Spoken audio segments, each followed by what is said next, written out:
Hello! Good afternoon everyone! So for today's video, nandito pa rin tayo sa Southside Automotive Shop located sa Bypass Bocal Road, Calamba, Laguna.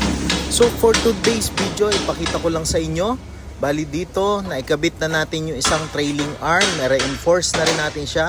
And then dito sa may right side, yan yung binaklas natin and kasalukuyang ginagawa ngayon. Tapos dito sa may bandang harapan, yung dalawang trailing arm is naikabit na rin natin. So natapos na natin yan, na-reinforce na natin. So ikakabit na lang and i-align natin kasi medyo merong konting sabit.